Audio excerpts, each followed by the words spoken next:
মধ্যপ্রাচ্যের উত্তপ্ত পরিস্থিতি এখন আর শুধু আঞ্চলিক সংঘর্ষে সীমাবদ্ধ নেই। সাম্প্রতিক সময়ে আন্তর্জাতিক বিভিন্ন গণমাধ্যমে যে খবর ছড়িয়ে পড়েছে তাতে বলা হচ্ছে মূল ভূখণ্ড থেকে প্রায় 4000 কিলোমিটার দূরে অবস্থিত একটি মার্কিন ব্রিটিশ সামরিক ঘাঁটিতে ইরান নাকি ক্ষেপণাস্ত্র হামলা চালিয়েছে।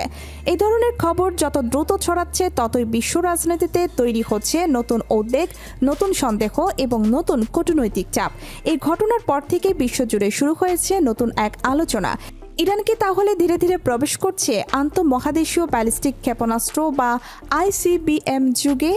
আইসিবিএম বলতে বোঝানো হয় এমন ক্ষেপণাস্ত্র যা 5500 কিলোমিটারেরও বেশি দূরে লক্ষ্যবস্তুতে আঘাত হানতে সক্ষম।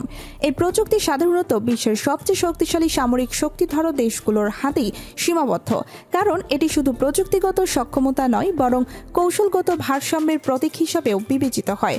এখন প্রশ্ন হচ্ছে, ইরানের হাতে কি সত্যি এমন ক্ষমতা আছে? বিশেষজ্ঞদের মতে ইরান দীর্ঘদিন ধরেই তাদের মিসাইল প্রযুক্তির উন্নয়নে কাজ করে যাচ্ছে। মধ্যম পাল্লার এবং দূরপাল্লার ক্ষেপণাস্ত্র তৈরিতে দেশটি ইতোমধ্যে উল্লেখযোগ্য অগ্রগতি অর্জন করেছে। বিভিন্ন পরীক্ষামূলক উৎক্ষেপণ এবং সামরিক মহড়ার মাধ্যমে তারা নিজেদের সক্ষমতা প্রদর্শনের চেষ্টা করেছে। তবে আইসিবিএম পর্যায়ের সক্ষমতা এখনও নিশ্চিতভাবে প্রমাণিত হয়নি এবং এটি নিয়ে আন্তর্জাতিক মহলে রয়েছে ব্যাপক বিতর্ক। তবু সাম্প্রতিক এই হামলার খবর বিশ্ব রাজনীতিতে নতুন করে উত্তেজনা সৃষ্টি করেছে, কারণ যদি কোনো দেশ সত্যিই 4000 কিলোমিটার দূরের লক্ষ্যবস্তুতে সফলভাবে আঘাত হানতে পারে তাহলে তা কৌশলগত সামরিক ভারসাম্যকে সম্পূর্ণভাবে বদলে দিতে পারে। এমন পরিস্থিতিতে প্রতিরক্ষা কৌশল, নিরাপত্তা ব্যবস্থা এবং আঞ্চলিক জোটগুলোর ভূমিকাও নতুনভাবে মূল্যায়ন করতে হবে। এখন আন্তর্জাতিক মহলে আরও একটি বড় প্রশ্ন ঘুরছে, বিশ্বের কোন কোন দেশের কাছে রয়েছে আইসিবিএম প্রযুক্তি? বর্তমানে যুক্তরাষ্ট্র, রাশিয়া, চীন, ফ্রান্স, যুক্তরাজ্য, ভারত, ইসরায়েল এবং উত্তর কোরিয়ার মতো কয়েকটি দেশের কাছে এই প্রযুক্তির উপস্থিতি রয়েছে বলে জানা যায়। তবে প্রতিটি দেশের সক্ষমতা, প্রযুক্তিগত উন্নয়ন, ওয়ারহেড ক্ষমতা এবং রেঞ্জ ভিন্ন ভিন্ন, যা বৈশ্বিক শক্তির পারমাণবিক ওয়ারহেড বহনে সক্ষম।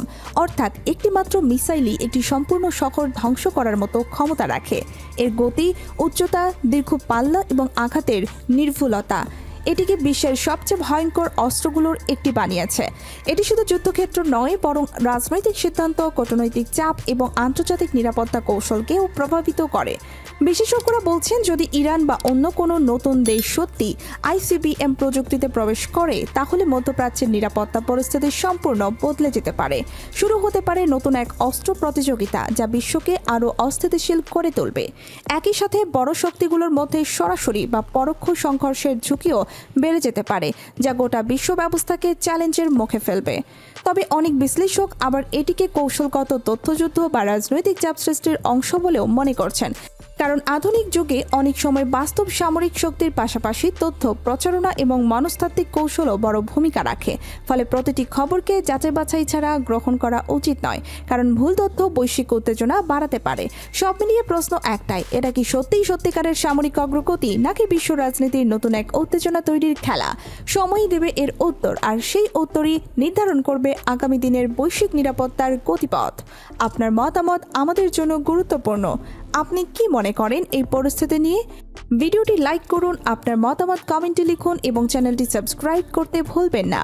সর্বশেষ রাজনৈতিক আপডেট, গুরুত্বপূর্ণ স্কিপ নিউজ এবং সরাসরি ভিডিও আপডেট পেতে আমাদের সাথেই থাকুন।